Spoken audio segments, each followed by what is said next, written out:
Here's a kite.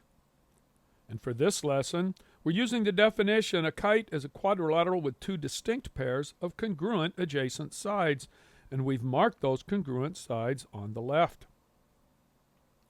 And here's one of the diagonals, A to C. And that diagonal divides the kite into two triangles that are congruent by side, side, side. They, of course, share the longest side, which is the diagonal A to C.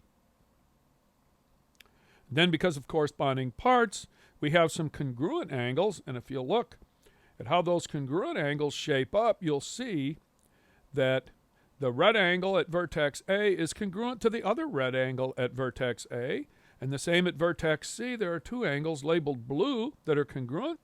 So what that means is that one of the diagonals bisects the angles whose vertices are the intersections of each pair of congruent sides.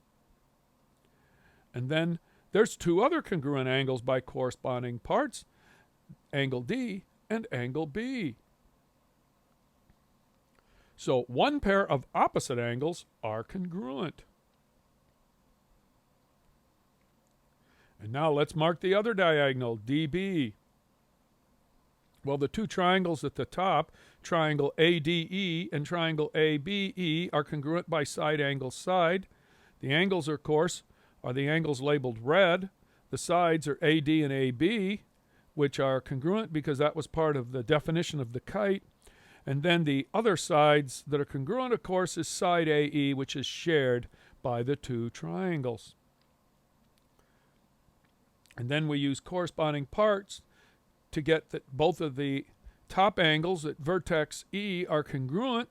And of course, since they form a linear pair, they both have to be right angles.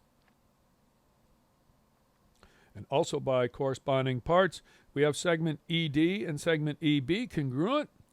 And then you can see that E is the midpoint of DB, so the diagonals are perpendicular, and one is the perpendicular bisector of the other. Here's a summary of the properties of a kite. Two disjoint pairs of consecutive sides are congruent. One diagonal is the perpendicular bisector of the other.